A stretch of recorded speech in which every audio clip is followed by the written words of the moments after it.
Hey everyone, आज मैं explain करने वाली हूँ खेम जीरा का एपिसोड 12 यानी कि लास्ट एपिसोड। और आज का एपिसोड बहुत ही ज़्यादा डरावना और बहुत ही ज़्यादा इमोशनल होने वाला है। तो चलिए एपिसोड की शुरुआत करते हैं। आज का एपिसोड थोड़ा लंबा होने वाला है और बहुत ही मज़ा आने वाला है। अगर आपको मेरा एक्सप्लेनेशन अच्छा लगे तो प्लीज़ सब्सक्राइब जरूर कर लेना। शुरुआत में दिखाया जाता है कि रामफुंग प्राण से कहती है कि खेम का मरना लिखा है कई सालों की उम्र में, पर मैंने कभी भी नहीं कहा था कि इसकी मौत आधी रात को होगी। खेम पैदा हुआ था सुबह 6 बजे। यह सुनकर प्राण और खेम बहुत ही ज्यादा उदास हो जाते हैं और वहां पर बहुत सारी आत्माएं आती है, प्राण के ऊपर हमला करने लगती है। यह देखकर खेम बहुत ही ज्यादा डर और घबरा जाता है क्योंकि प्राण के ऊपर बहुत सारी आत्माएं हमला करने लगती है। खेम उस रिंग से बाहर निकलने ही वाला रहता है। प्राण के आखिरी शब्द यही रहते हैं कि खेम उस रिंग से मत निकलना। खेम के अगल बगल बहुत ही ज्यादा सुरक्षा कवच लगा रहता है और सारी आत्माएं खेम के ऊपर भी हमला करने की कोशिश करती है, पर वह कवच इतना ज्यादा स्ट्रॉन्ग रहता है कि कोई आत्मा खेम का कुछ नहीं कर पाती। कहता है कि प्लीज रामपुंग अब रुक जाओ, अगर मैं इस रिंग से निकलने का फैसला करूंगा तो क्या तुम इन सबको रोक दोगी, तो सबको जाने दोगी। तभी रामपुंग कहती है मैं तुमसे प्रॉमिस नहीं कर सकती। खेम क्योंकि देख रहा था कि प्राण के ऊपर वो आत्माएं लगातार हमला कर रही थी। तभी रामपुंग कहती है मुझसे प्रॉमिस करना बंद करो, अभी इसी वक्त रिंग से बाहर निकलो। तभी खेम कहता है प्लीज इन्हें जाने दो, इन्होंने तुम्हारे साथ कुछ भी नहीं किया है। रामपुंग कहती है मैं तुमसे प्रॉमिस नहीं कर सकती हूँ, और अगर तुम चाहते हो कि यह सब कुछ हो जाए तो तुरंत इसी वक्त रिंग से बाहर निकल जाओ, क्योंकि मेरा प्रॉब्लम तुमसे है ना कि किसी और से। तभी जब खेम रिंग से बाहर जाने वाला रहता है तभी साधु कोसाम उसे रोक लेता है और कहता है रामपुंग मेरे पास एक सवाल है। रामपुंग अपनी सारी ताकत लगाती है कि कवच को तोड़ने के लिए, पर वह कुछ भी नहीं कर पाती। किस तरह काचेन जेड और चरण को बताता है कि मुझे जंगल में बहुत तेज आवाज आ रही है, ऐसा लग रहा है कि बहुत सारी प्रॉब्लम है। तभी जेड कहता है मुझे जल्द से जल्द वहां पहुंचना है। जेड चरण से कहता है कि तुम अपनी ताकत से पता लगाओ क्या खेम अभी जिंदा है। तो तभी चरण महसूस करता है खेम अभी जिंदा है, और तभी चरण कहता है मैं यह नहीं पक्का नहीं कह सकता कि वो खतरे से बाहर है या नहीं।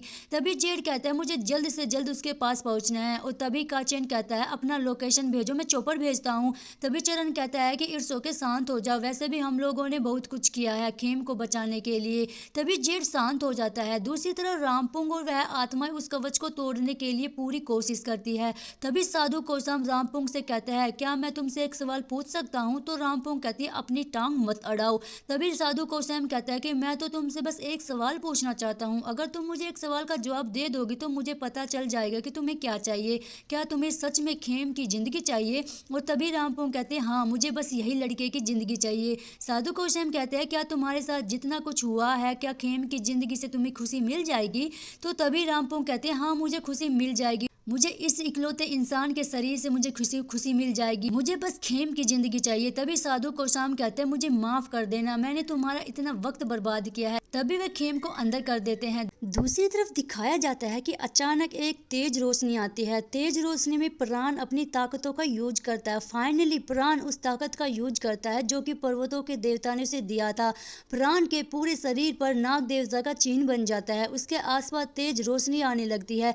यह देखकर रामपुंग चौंक जाती है। तभी प्राण मंत्र पढ़ने लगता है, और जैसे ही मंत्र पढ़ता है वो नाग देवता वाला जो वेपन था उसके सामने उसको फाइनली यूज करता है। प्राण जैसे ही उसका यूज करता है, प्राण के पीछे से एक बहुत बड़े नाग देवता को दिखाया जाता है, और प्राण उस ताकत का यूज करता है जो कि पर्वतों के देवता ने उसे दिया था। जैसे ही उसका ताकत का यूज करता है, सामने जितनी भी आत्माएं रहती है वो इतनी सारी आत्माएं अचानक गायब हो जाती है। प्राण इसके बाद गिर जाता है। यह सब देखकर खेम कहता है क्या हुआ, प्राण इतना कमजोर कैसे हो गए। तभी साधु कोसाम कहते हैं कि यह औजार इंसानों के शरीर को सहने के लिए नहीं बना था, मैंने पहले भी इसे वार्न किया था कि अगर तुम इसका यूज करोगे तो शायद तुम्हारी इंसानी बॉडी इसको संभाल नहीं पाएगी, क्योंकि इसे पर्वतों के देवता ने दिया था, मतलब इसमें काफी ज्यादा ताकत थी। तो प्राण इसी वजह से काफी ज्यादा कमजोर हो गया था, और यह बात तो अच्छी तरह से जानता था। तभी खेम कहता है प्राण तुमने मुझे यह बात क्यों नहीं बताई, तुम यह सब क्यों कर रहे हो। तभी रामपुंग कहती है सच बताऊं तो तुमने एक ही चाल में मेरे सारे नौकरों को हटा दिया है, पर तुम्हारी कोई भी चाल इस लड़के की जान नहीं बचा सकती। अगर तुम चाहते हो यह खत्म हो तो खेम की जिंदगी मुझे दे दो। तभी दिखाया जाता है कि प्राण कहता है कि खेम यह मत करो। तभी खेम रिंग से बाहर आ जाता है। खेम रिंग के जब बाहर आता है तो रामपुंग कहती है अब तुम्हें उसी वक्त महसूस होगा जिस तरह मैंने दर्द को सहन किया था। और तभी रामपुंग खेम को मारने लगती है। वो एहसास दिलाती है कि जब किस वक्त मुझे कोड़ों से मारा गया था, मुझे उसी वक्त उस दर्द का एहसास हुआ था। तुम भी उस दर्द का एहसास करो कि हमको बहुत ज़्यादा दर्द होता है।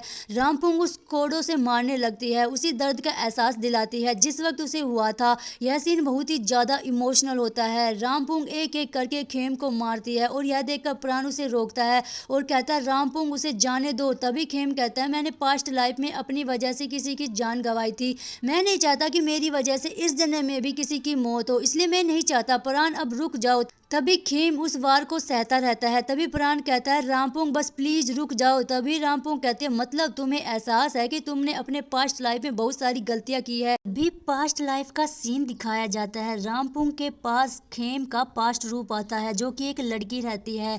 रामपुंग के सामने उसके बच्चे को नदी में फेंक दिया जाता है। जब उस रामपुंग से गवाही लिया जाता है तो जो खेम का पास्ट रूप यानी कि लड़की का रूप रहता है वो कहती है रामपुंग ने ही अपने बच्चे को नदी में फेंका है। पास्ट लाइफ यानी कि गवाह या झूठ बोल देती है। कहती है रामपुंग आंटी ने ही अपनी बच्ची को नदी में फेंका है। और यही दर्द महसूस कराने के लिए रामपुंग खेम को उसी दर्द का एहसास दिलाती है, उसके गले को दबाने लगती है। और यह सीन बहुत ही ज्यादा इमोशनल रहता है। साधु को शाम मंत्र पढ़ते रहते हैं। प्राण भी काफी कोशिश करता है कि उठ जाए, पर रामपुंग नहीं रुकती है। रामपुंग को मारने की पूरी कोशिश करती है, अपनी पूरी ताकत लगा देती है खेम के गले दबाने में और खेम का गला और तेज दबाने लगती है। खेम की आत्मा जैसे निकलने वाली रहती है। तभी रामपुंग प्राण से कहते हैं तुम्हें कैसा लग रहा है जब तुम्हारा प्यार तुम्हारी आंखों के सामने मर रहा है और तुम कुछ भी नहीं कर सकते हो। तभी साधु कोसम काफी सारे मंत्र पढ़ने लगते हैं रामपुंग को रोकने के लिए। तभी वहां पर काफी अच्छी आत्माएं आती है। दादी सी की आत्माएं आती है, प्राण को हिम्मत देती है। भूत भी आ जाता है, एक और थोंग भी आ जाते हैं तो प्राण को हिम्मत देते हैं और कहते हैं कि अपना गुस्से को अपने दुख में मत बदलने दो, अपना ध्यान लगाओ, यह कोशिश करो कि तुम रामपुंग को हरा सकते हो क्योंकि तुम्हारे पास काफी ज्यादा ताकत है तो रामपुंग को भी हरा सकती है। बस ध्यान लगाओ क्योंकि तुम्हारी ताकत ज्यादा स्ट्रोंग है। सभी लोग प्राण को हिम्मत देते हैं कि तुम यह कर सकते हो, तुम हार मत मानो, तुम खेम को बचा सकते हो। जब रामपुंग खेम की जिंदगी लेने ही वाली रहती है तभी प्राण उठ जाता है। वह काफी सारे मंत्र को पढ़ने लगता है। तभी वहां पर खेम की माँ आ जाती है जो रामपुंग का हाथ हटा देती है। साधु कोसम और प्राण मंत्र पढ़ने लगते हैं। तभी दिखाया जाता है कि किस तरह खेम की माँ कहती है रामपुंग मैं तुम्हें यह अपने बच्चे के साथ नहीं करने दे सकती, तुम भी एक माँ हो, मैं उम्मीद करती हूँ कि तुम यह सब जरूर समझोगी। और खेम की माँ की आत्मा आके रामपुंग को रोक देती है और कहते हैं मैं उम्मीद करती हूँ कि तुम्हें यह बात समझ आएगी। और तभी रामपुंग कहते हैं कि हट जाओ, मुझे खेम की आत्मा चाहिए। प्राण मंत्र पढ़ने लगता है क्योंकि प्राण की आत्मा काफी ताकतवर रहती है, पर वो दुख और गम की हालत में इतना कमजोर हो जाता है कि वो रामपुंग के सामने कुछ भी नहीं कर पाता। पर अपनों का साथ प्राण को हिम्मत देता है कि प्राण काफी सारे मंत्र को पढ़ता है जिसकी वजह से रामपुंग की आत्मा काफी कमजोर हो जाती है और रामपुंग के मुंह से खून निकलने लगता है। रामपुंग से कहता है कि अभी भी वक्त है, यहाँ से चली जाओ, नहीं मैं तुम्हारी आत्मा को कैद कर लूंगा जिससे कभी भी तुम किसी को चोट नहीं पहुंचा पाओगी। तभी साधु कोसम सामने आ जाते हैं तो प्राण से कहता है कि इसे जाने दो, यह क्या तुम इस पर दया कर सकते हो। तो प्राण कहता है साधु कोसम आपका क्या मतलब है। तभी साधु कोसम सामने आते हैं तो रामपुंग तुरंत उसको गुस्सा आता है और साधु कोसम का गला दबाने लगती है। यह देखकर प्राण कहता है रामपुंग रुक जाओ। रामपुंग कहते हैं कि यह क्यों बीच में पड़ रहा है जब इसका कर्मा और मेरे कर्मे में कोई रोल ही नहीं है, फिर क्या इसको बीच में आना जरूरी है। तभी साधु कोसम कहता है मैं जानता हूँ कि मैं एक बूढ़ा इंसान हूँ, तुम मुझे अपने साथ ले सकती हो क्योंकि मेरा कर्मा और तुम्हारा कर्मा एक दूसरे के साथ मिला है और मैं बस तुम्हें एक बात बताना चाहता हूँ, क्या मेरी बात सुनोगी। रामपुंग रामपुंग कहते हैं मैं तुम्हारे ऊपर अपना वक्त क्यों बर्बाद करूँ, मैं जानती हूँ तुम एक साधु हो और मुझे अपने जाल में फंसाओगे। पर साधु कोसम कहते हैं कि मुझे लगता है कि तुम्हें यह बात जरूर जाननी चाहिए जो कि बहुत ज्यादा जरूरी है। रामपुंग यह बात सुनने के लिए तैयार ही नहीं रहती, वो गुस्से में इतनी रहती है, वो साधु कोसम का गला दबाने के लिए बहुत ज्यादा उतावली रहती है। तभी साधु कोसम कहता है एक बार मेरी बात जरूर सुन लो, क्या पता तुम्हें पछतावा हो। तभी रामपुंग कहते हैं नहीं मुझे नहीं सुनना, साधु कोसाम कहते हैं क्योंकि मेरा कर्मा और तुम्हारा कर्मा एक दूसरे से रिलेटेड है। साधु कोसाम कहते हैं कि याद है मैंने तुमसे पूछा था कि तुम्हें क्या ज्यादा जरूरी है, और तभी रामपुंग कहते हैं मुझे बस खेम की जिंदगी जरूरी है, मुझे खेम की जिंदगी से एक सुकून मिलता है। और तभी साधु कोसाम कहता है क्या तुम्हें यही चाहिए था। दूसरी तरफ वो रामपुंग को एक ऐसी जगह ले जाता है जहाँ पर जंगल रहता है, वो वहाँ कुछ नहीं रहता, पर देखकर रामपुंग कहते हैं मैं जानती थी तुम बूढ़े साधु मेरे साथ जरूर कुछ ना कुछ तो ट्रिक करोगे। तभी उसे एक बच्चे की आवाज़ आती है और ऐसा लगता है कि जब वो पहली बार अपने बच्चे को गोद में लिया था तो उस पल का एहसास होता है कि किस तरह उसने अपने बच्चे के साथ बस कुछ ही पल बिताए थे। रामपुंग अपने बेटे से वादा करती है कि मैं इस जन्म में तो तुम्हारे साथ नहीं रह पाई, पर बेटा मैं अगले जन्म में तुम्हारे साथ जरूर आऊंगी। मैं यही दुआ करती हूँ कि हम दोनों का मिलना जरूर हो। रामपुंग की गोद में वो छोटा बच्चा आ जाता है, वो रोता रहता है। यह सीन बहुत ही ज़्यादा सच में बहुत ज़्यादा इमोशनल होता है। मुझे तो रामपुंग की तरफ से बहुत ज़्यादा दुख फील हुआ कि किस तरह रामपुंग अपने छोटे के बच्चे के लिए ही रहती है। तभी साधु कोशाम कहता है कि माँ रुक जाओ, अब तुम्हारा श्राप खत्म होता है। रामपुंग कहती है क्या बेटा तुम हो। मैं भी एकदम चौंक गई थी कि साधु कोशाम रामपुंग का बेटा है। और यह सीन बहुत ही ज़्यादा इमोशनल रहता है कि किस तरह रामपुंग अपने बेटे के सामने देखकर उदास और बहुत ही ज़्यादा रोने लगती है और कहते हैं कि मेरा बेटे तुम मेरे सामने थे, मुझे कभी क्यों एहसास नहीं हुआ कि तुम जिंदा हो। यह सीन बहुत ही ज़्यादा इमोशनल रहता है। रामपुंग कोशाम के सामने हाथ जोड़कर बैठ माफ़ी मांगती है। खेम और उसकी माँ भी यह देखकर रोने लगते हैं। तभी रामपुंग सभी से सॉरी बोलती है और कहती है मुझे माफ़ कर दो खेम, मैंने बहुत कुछ किया, मैंने बहुत लोगों की ज़िंदगी बर्बाद की इस श्राप की वजह से। मैं जानती हूँ कि मेरी गलतियाँ माफ़ करने के लायक तो नहीं है, पर मुझे माफ़ कर दो। मैं तभी खेम कहता है कि तुम्हारी गलतियाँ इतनी आसानी से माफ़ नहीं कर सकते क्योंकि तुमने मेरी वजह से मेरे आसपास वाले को बहुत चोट पहुँचाया है। तभी रामपुंग कहते हैं अगर कुछ है जो मैं कर सकती हूँ तो प्लीज़ मुझे बताओ, मैं चाहती हूँ तुम मुझे भी वो सज़ा दो जो मैंने तुम्हें दिया था। तभी दिखाया जाता है कि सभी लोग खेम से कहते हैं कि खेम तुम्हारा जो फैसला होगा वो हमें एक्सेप्ट है। रामपुंग को तुम क्या सज़ा देना चाहते हो, श्राप तुमसे ही बना था। सभी लोग खेम को यही कहते हैं, खेम जो फैसला लेगा सभी लोग उसे एक्सेप्ट करेंगे। खेम की माँ भी कहते हैं बेटा तुम जो भी चूज करोगे हम लोग उसकी रिस्पेक्ट करेंगे। तभी खेम रामपुंग को देखता है और कहता है कि मैं जानता हूँ अगर मैं इस बार बदला लूंगा तो बदला होता रहेगा, यह पीढ़ी दर पीढ़ी चलता ही रहेगा, इसलिए मैं माफ़ करता हूँ तुम्हें। मैं जानता हूँ कि तुम्हारे काम इतने नहीं थे कि मैं माफ़ कर दूँ, पर मुझे लगता है कि जो तुमने सज़ा लिया था उसे डिजर्व करना तुम्हें ज़रूरी है और मैं एक दिन यही उम्मीद रखूंगा तुम अपने बेटे से ज़रूर मिलो। तभी रामपुंग कहते हैं खेम शुक्रिया। खेम अपनी माँ को गले लगा लेता है। पीठ पर जितने भी चोट के निशान थे वो सारे गायब हो जाते हैं। खेम काफी अच्छा महसूस करता है। तभी रामपुंग अपने बेटे से कहते हैं हम दोनों के रास्ते फिर मिलेंगे। तभी साधु कोसाम कहते हैं माँ एक ना एक दिन जरूर आएगा जब मैं आपका ख्याल रखूंगा, हम दोनों जरूर मिलेंगे। रामपुंग बहुत ज्यादा रोती है और कहते हैं कि एटलीस्ट बेटा एक बार तो जरूर। और यह सीन बहुत ही ज्यादा रोने वाला होता है, बहुत ही ज्यादा इमोशनल होता है। तभी खेम की माँ कहती है कि मैं बहुत ज्यादा खुश हूँ कि तुमने बदला नहीं लिया क्योंकि बदला एक दूसरे का जन्म लेता है, यह पीढ़ी दर पीढ़ी चलती रहती है। मैं बहुत ज़्यादा ही प्राउड हूँ बेटा, तुम बहुत ही ज़्यादा अच्छे इंसान बनोगे। तभी खेम की माँ अपने बेटे को गला लगा लेती है। खेम भी बहुत ज़्यादा उदास हो जाता है। दूसरी तरफ प्राण दादी माँ से कहता है दादी माँ आपके जाने के बाद मेरी ज़िंदगी बहुत ही अजीब हो गई है, मैं अकेले जी भी नहीं पाता हूँ। दादी माँ कहती है जब तुम अकेले नहीं जी सकते हो तो क्यों ना तुम खेम के साथ अपनी ज़िंदगी की शुरुआत करो, और हाँ अगर खेम के साथ कुछ भी करोगे ना तो मैं तुम्हें सपने में ज़रूर परेशान करूँगी। और तभी रामपुंग सबसे फिर से माफ़ी मांगते और कहते हैं मुझे माफ़ कर देना। खेम कहता है मुझे माफ़ कर देना दादी माँ। दादी माँ कहते हैं कि इसमें तुम्हारी कोई गलती नहीं है और मुझे माफ़ कर देना। साधु कोसाम भी मैं आपसे मिल नहीं पाई थी और आपसे मिलने बिना ही इस दुनिया से चली गई। साधु कोसाम कहते हो तुम्हारी मौत भी तुम्हारी तीखी जुबान को नहीं रोक पाई। और सभी लोग काफ़ी खुश हो जाते हैं। वुड को प्राण से मिलता है। प्राण कहता है मुझे उम्मीद नहीं थी कि तुम आओगे, शुक्रिया आने के लिए। तभी वुड कहता है कि क्यों नहीं आता, मेरे भाई की बात है। तभी प्राण कहता है पास्ट लाइफ में एक अच्छा भाई की भूमिका नहीं निभा पाया, मुझे माफ़ कर दो। और तभी प्राण अपने भाई को गले लगा लेता है और यह सीन बहुत ही ज़्यादा इमोशनल रहता है। यह फाइनली वक्त आ जाता है कि इन आत्माओं को विदा लेने के लिए। तभी वुड कहता है खेम प्लीज़ मेरे भाई का ख्याल रखना। दूसरी तरफ थोंग और एक भी खेम को गले लगा लेते हैं और कहते हैं पता है हम लोगों को फिर से जन्म होगा, हम लोग बहुत ज़्यादा खुश हैं। तो खेम कभी भी गिल्ट मत होना। तभी खेम की माँ कहती है अब वक्त आ गया है हम लोगों को जाने का, तो अभी हम लोग चलते हैं। और खेम काफ़ी ज़्यादा उदास और उसकी आंखों से आंसू गिरने लगते हैं। प्राण, खेम और साधु कोसाम मंत्र पढ़ने लगते हैं। यह प्यारी आत्मा इस दुनिया से फिर से चली जाती है। तभी प्राण खेम को हिम्मत देता है। दूसरी तरफ दिखाया जाता है कि किस तरह सुबह हो जाती है। प्राण और खेम उसी मंदिर में पूजा करते हैं। खेम प्राण को देखता है। फाइनली यह सब खत्म होता है और तभी प्राण कहता है जन्मदिन की बहुत बहुत बधाई हो, तुम्हें यह जन्मदिन काफ़ी ज़्यादा खुशियाँ लाई तुम्हारे लिए। तभी खेम कहता है शुक्रिया प्राण। तभी प्राण और खेम एक दूसरे को देखते रहते हैं। प्राण कहता है यह साल और आने वाला हर साल तुम अब मेरे साथ रहोगे।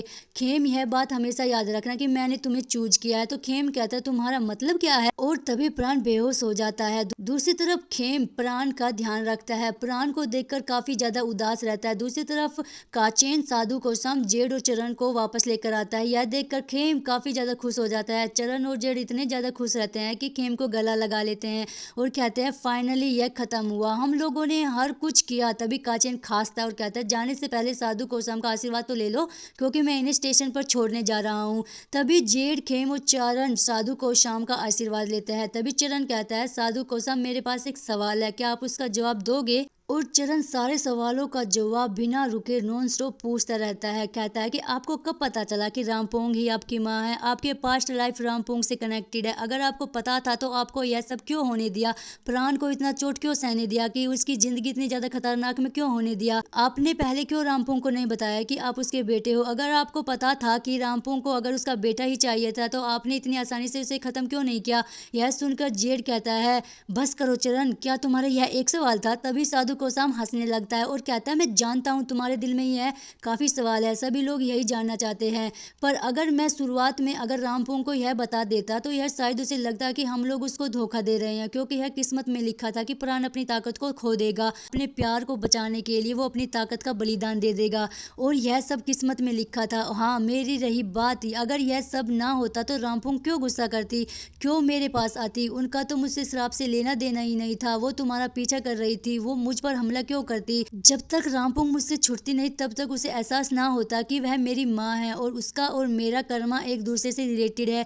यह देखकर खेम कहता मतलब उसे एहसास हो गया कि बस मेरी मौत नहीं चाहती थी, वो अपने बेटे को ढूंढ रही थी। असल में वह चाहती थी कि उसे एहसास हो गया कि वह अपनी जिंदगी में बस अपने बेटे से फिर से मिलना चाहती थी, और उसे जब उसे टच किया तो एहसास हो गया कि अगर वह मुझे मार डालेगी तो अपने बेटे को फिर से मार डालेगी। यह देखकर चरण कहता हाँ, मुझे अब समझ आ गया कि आपने उसे शुरुआत में क्यों नहीं बताया, क्योंकि आप लोग जानते थे कि अगर रामपोंग को यह सब पता बता देते तो उसे लगता कि आप लोग उसके साथ कुछ ना कुछ दिखावा कर रहे हैं।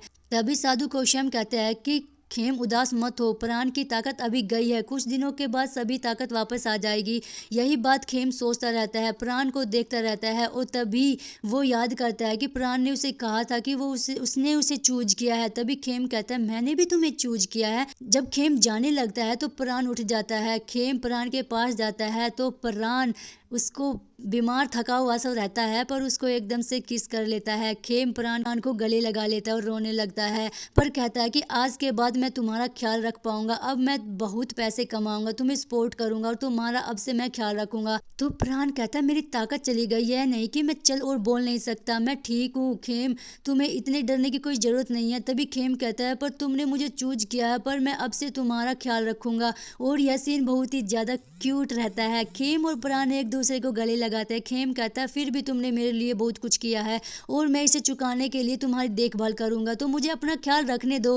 खेम और प्राण एक दूसरे को देखते रहते हैं। तभी प्राण कहता है सच बताऊं, तुम मुझे कुछ करने की जरूरत नहीं है, यही सबसे अच्छी बात है कि तुम मेरे साथ। वही दूसरी तरफ रात हो जाती है और काचेन इतना थक जाता है कि वो प्राण के घर पर ही सो जाता है। यह देखकर जेड उसकी फोटो खींचता रहता है। चरण को काफी ज्यादा जेलसी होती है। वो कहता है कि काचेन मुझे लगा था कि वो बहुत ज्यादा अमीर है, अगर इतना ही अमीर है तो क्यों ना वो होटल में रहकर सो जाए। तभी जेड कहता है वो हमेशा से ही ऐसा था, उसे जो चीज पसंद आती है वो वही करता है। तभी जेड कहता है क्या हुआ चरण, क्या अभी भी तुम्हारे और काचेन के बीच कुछ सही नहीं हुआ? मैंने तो चीजों को समझा दिया था, क्या हुआ, क्या तुम कुछ बताओगे? तो चरण कहता है नहीं कुछ नहीं हुआ। जेड कहता है बताओ ना। तो चरण कहता है काचेन ने मुझे कहा कि तुम उसके पहले हो। यह सुनकर जेड हंसने लगता है। तो चरण कहता है इसमें हंसने वाली क्या बात है, तुम्हें हंसी कैसे आ सकती है? और जेड जानता है कि चरण को काफी ज्यादा जेलसी हो रही है। इसी वजह से वो अलमारी से एक कार्ड निकालता है और कहता है ये लो, मैं जानता हूँ कि तुम्हें ओपन होने की ज़रूरत है, पर मैं यह बात क्लियर कर देता हूँ।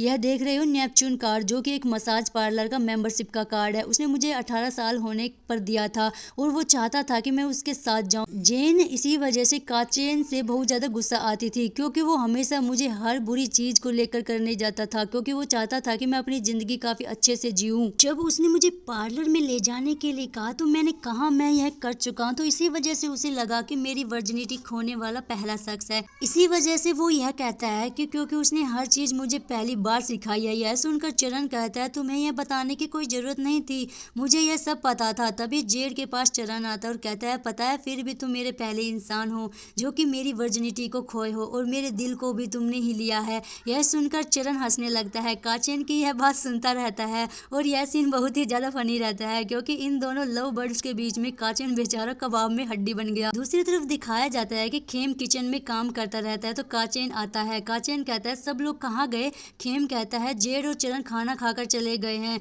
बाहर घूमने के लिए, मास्टर परान अभी तक नीचे नहीं उतरे हैं। तभी काचेन कहता है क्या तुम जानते हो जेड और चरण वो बात कहने ही वाला था। तभी खेम कहता है साधु कोशाम अभी तक गए नहीं क्या? क्या वो कुछ भूल गए हैं? जैसे ही वो साधु कोशाम के लिए पानी लेकर जाने लगता है तभी प्राण आता है और कहता है तुमने मुझे जगाया क्यों नहीं? तभी खेम कहता है मास्टर। यह सुनकर प्राण कहता है मैंने कितनी बार बोला है जब हम दोनों अकेले रहेंगे तुम्हें मुझे पीम बोलना होगा। तभी खेम कहता है मेरे पापा आए हैं। यह सीन बहुत ही ज़्यादा फनी रहता है, क्योंकि प्राण जब खेम के पापा को देखता है तो चौंक जाता है, वो तुरंत पीछे हट जाता है। यह देखकर खेम मुस्कुराने लगता है। प्राण तुरंत जमीन में बैठ जाता है और कहता है मास्टर आपका बहुत बहुत शुक्रिया कि आप यहाँ पर आए हैं और गुड मॉर्निंग। तभी खेम और प्राण साथ में अपने पिताजी से आशीर्वाद लेते हैं और तभी खेम के पिताजी कहते हैं खेम तुम्हारा श्राप का अंत होता है, अब फाइनली तुम्हारी जिंदगी खुशियों से भर जाए, मैं यही उम्मीद करता हूँ। तभी खेम कहते हैं शुक्रिया पिताजी, अब सब कुछ खत्म हो गया है तो क्या आप यह साधुपन खत्म कर सकते हो? मैं चाहता हूँ कि आप जिस तरह जिंदगी जीना चाहते हैं उसी तरह जिंदगी जिए। तभी खेम के डैड कहते हैं मेरी ज़िंदगी बहुत हो गई है, मेरी ज़िंदगी का अब एक ही मकसद है, मैं साधु बन के ही अपनी ज़िंदगी गुजारूं और मैं बहुत ज़्यादा खुश हूं कि मास्टर तुम्हारा अच्छे से ख्याल रख रहे हैं। मास्टर का शुक्रिया अदा करना चाहिए क्योंकि उन्होंने तुम्हें बचाने के लिए बहुत कुछ किया है। और यह देखकर मास्टर प्राण कहता है आपको कुछ कहने की कोई ज़रूरत नहीं है, मैंने खेम को बचाया अपनी मर्जी से। तभी खेम के डैड कहते हैं मुझे लगता है कि चीज़ों को इतनी जल्दबाजी में नहीं करनी चाहिए, खेम को अभी पढ़ना है। यह सुनकर खेम कहता है डैड आप क्या बोल रहे हो? तभी उसके डैड कहते हैं मैं वही बोल रहा हूँ जो एक पिता को बोलना चाहिए, मैं जानता हूँ कि तुम प्राण से बहुत प्यार करते हो और मैं इसके खिलाफ भी नहीं हूँ और यह तुम्हारे ऊपर है। तभी खेम कहता है आपका मतलब क्या है? मैं चीज़ों को सेटल करूँ? मतलब उसके डैड का मतलब था कि जैसे ही खेम की पढ़ाई हो तो मास्टर और खेम एक दूसरे से शादी कर दे।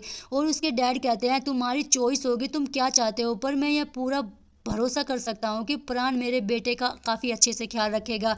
तभी प्राण कहता है हाँ मैं पूरे अच्छे से ख्याल रखूंगा डैड। वही दूसरी तरफ अंकल चोय आ जाते हैं, वो कहते हैं मास्टर को बोल दो वो नीचे आ जाए। इस पर प्राण उसे नहीं देख पाते। प्राण कहता है क्या उन्होंने अपने शरीर को छोड़कर अपनी आत्मा को यहाँ पे भेजा था? मैं जानता हूँ। दूसरी तरफ खेम कहता है हाँ उन्होंने यही किया। दूसरी तरफ सभी गाँव वाले प्राण के पास आते हैं और कहते हैं मास्टर पता है हम लोग जानते हैं कि आपकी ताकत चली गई है, इसलिए हम लोग चाहते हैं कि आपको गिल्ट ना हो और आप चिंता करने की जरूरत नहीं है। जेड कहता है चरण चाहता था कि अगर आपकी ताकत खत्म हो चुकी है सभी गांव वालों को पता होना चाहिए कि आप उन सब का ख्याल नहीं रख सकते। तो तभी चरण कहता है यह तो तुम भी चाहते थे ना। तभी सभी गांव वाले अपनी अपनी ताकत बताते हैं और बताते हैं हम लोग में इतनी ताकत तो है कि हम लोग अपनी गांव की रक्षा कर सके, अपने ऊपर जोर मत डालिए कि आप ही हम लोगों का ख्याल रख सकते हैं। तभी एक आंटी कहती है दादी सी की ये किताबें मेरे पास है, मास्टर प्राण आपको चिंता करने की कोई ज़रूरत नहीं है। सभी गांव वाले कहते हैं मास्टर आपको जितना ट्रेनिंग करनी है आप उतना कर लीजिए जिससे हम लोगों के लिए फिर से मास्टर बन जाए। यह सुनकर प्राण कहता है कि मेरी भूमिका तो किसी ने नहीं ली, फिर मैं तुम लोगों को मास्टर बनने लायक नहीं हूँ क्या? सभी लोग हंसने लगते हैं और कहते हैं नहीं मास्टर हम लोगों को आपकी ज़रूरत है, आप चाहे ताकतवर हो या नहीं हो पर हमेशा आप रुको, हम लोग प्यार और इज्जत करते रहेंगे। तभी खेम के डैड ऊपर से देखते रहते और कहते हैं प्राण एक काफ़ी अच्छा इंसान है, लोग उससे प्यार करते हैं, मुझे बहुत ज़्यादा खुशी होगी। वो कहता है डैड आप जो बोल रहे हो मुझे उससे बहुत ज़्यादा शर्म आ रही है। दूसरी तरफ चरण कहते हैं मुझे यकीन नहीं हो रहा कि अब हम लोगों को यहाँ से जाना होगा, मैं यही बात सोचकर बहुत ज़्यादा उदास हूँ। तो थोंग और एक की फ़ोटो देखता रहता है, वो बहुत ज़्यादा उदास होता है। कहता है काचिन ने बोला कि थोंग और एक भी खेम को बचाने के लिए आए थे। तभी चरण कहता है मैं यह तुम्हें यकीन दिलाता हूँ कि चाहे जो भी हो जाए मैं हमेशा तुम्हारे साथ रहूँगा। तभी जेड कहता है हाँ मैं जानता हूँ, हमेशा तुम मेरे साथ रहोगे। चरण कहता है कि तुम्हें पता है तुमने मुझसे कहा था कि सब चीज़ें सेटल हो जाए तो हम लोगों के रिश्ते जहाँ ख़त्म होंगे वहाँ की शुरुआत करेंगे, पर अभी तक तुमने यह बात क्लियर नहीं किया। तो जेड कहता है क्या मैंने नहीं क्लियर किया? तभी चरण कहता है हाँ तुमने अभी तक क्लियर नहीं किया है। तभी जेड चरण को बेब बोलता है, वो दोनों थोड़ा मजाक करते हैं एक दूसरे से। चरण कहता है क्या तुम बताओगे कि हम दोनों का रिश्ता क्या है, हम दोनों एक दूसरे के क्या लगते हैं? तभी जेड चरण से कहता है बेबी। चरण कहता है नहीं मुझे और कुछ सुनना है। इतने में ही जेड चरण को किस कर देता है। फाइनली इन दोनों ने ही अपने रिश्ते को एक नाम दे दिया। दूसरी तरफ प्राण अपने आप को शीशे में देखता है, उसके शरीर पर काफी घाव होता है, वो घाव ठीक होने लगता है। तभी खेम आता है, वो कहता है कि तुम्हारे डैड कहाँ पे हैं, क्या वो ठीक है? तो खेम कहता है गांव के मंदिर में रुके हैं, वो जल्द ही वहां से चले जाएंगे। तभी प्राण कहता है पता है जब मैं एक तांत्रिक था तो मैं बहुत चीजें नहीं कर पा रहा था, पर मैं अब वह सब चीजें करना चाहता हूँ जो मैं तांत्रिक होने के बाद भी नहीं कर पा रहा हूँ, और मेरी ट्रेनिंग में बहुत ज्यादा वक्त है, तो क्या आज रात तुम मेरे साथ रुक सकते हो मेरे रूम में?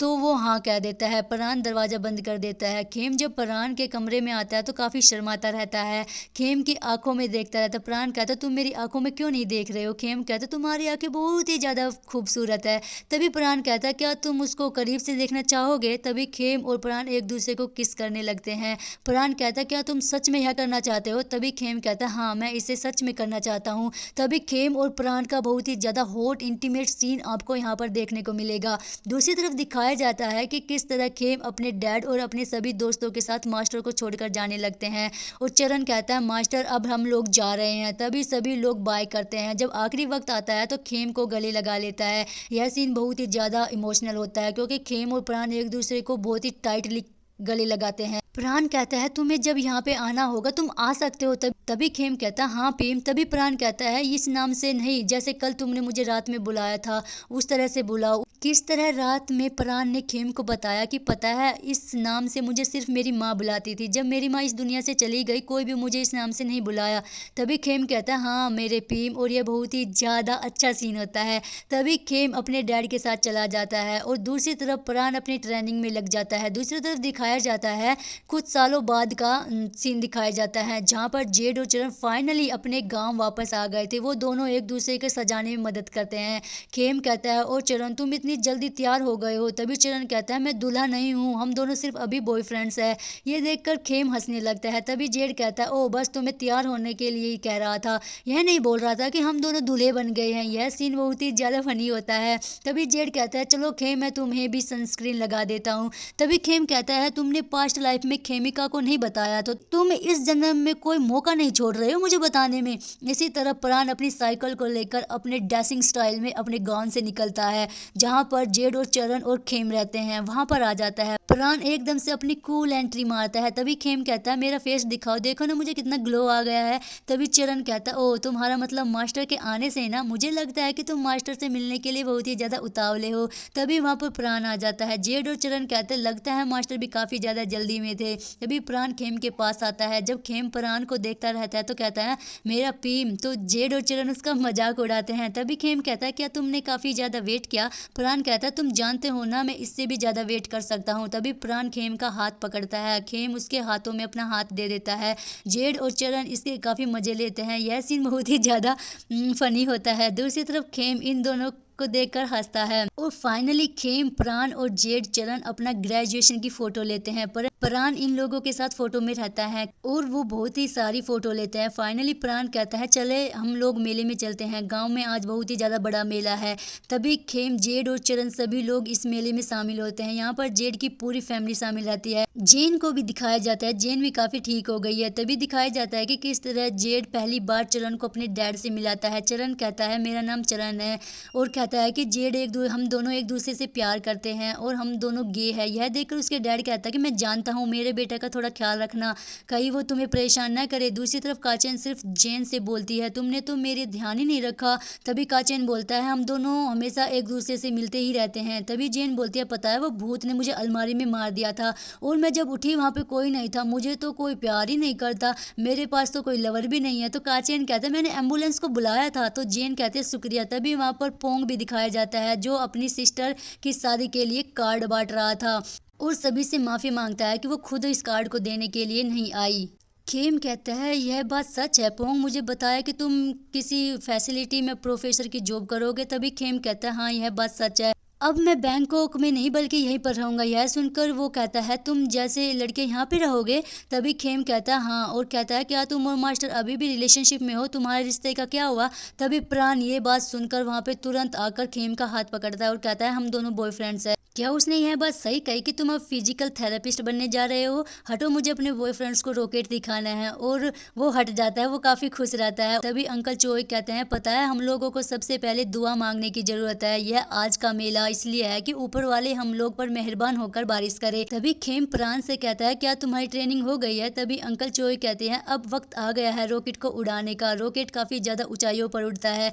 तभी दिखाया जाता है कि किस तरह सभी लोग एक दूसरे को देखकर दुआ करता है कि हर साल इसी तरह बारिश हो। और जैसे ही वो रॉकेट हवा में उड़ता है, अचानक बारिश होने लगती है और सभी लोग मेले से भागने लगते हैं। खेम और प्राण भी एक दूसरे का हाथ थाम कर भागने लगते हैं। लोग एक मंदिर में आते हैं जहाँ पर खेम, चरण और जेड भी मौजूद रहते हैं। यहाँ पर खेम अपने दोस्तों के साथ फोटो लेता रहता है। तभी प्राण एक परफ्यूम लगाता है और एक लेटर को देखकर मुस्कुराता रहता है। तभी खेम कहता है, और कहता है, क्या तुमने आज परफ्यूम लगाया है? तभी प्राण कहता है, तुमने ही कहा था ना कि मुझे नई चीजों को ट्राई करना चाहिए, क्या यह अच्छा नहीं है? खेम कहता है, यह तो बहुत ही ज्यादा अच्छी चीज है। तभी खेम अपने दोस्तों को कहता है, चलो हम लोग मंदिर में चलते हैं। जहाँ पर ये चारों मंदिर में जाते हैं और भगवान के सामने पूजा करते हैं। जैसे ही वो लोग पूजा करके बाहर आते हैं, खेम कहता है, ये काफी ज्यादा खूबसूरत है। प्राण घबराते हुए अपने बैग में से एक पेपर निकालता है जिसमें से एक चिट्ठी निकलती है जिसमें एक डेट लिखी रहती है। यह देखकर खेम कहता है, इसका क्या मतलब है? तो तभी प्राण कहता है, हमारी शादी का डेट है, इसी दिन हम लोग अपनी शादी को रजिस्टर करवाएंगे। तुम्हारे डैड ने यही डेट सजेस्ट किया है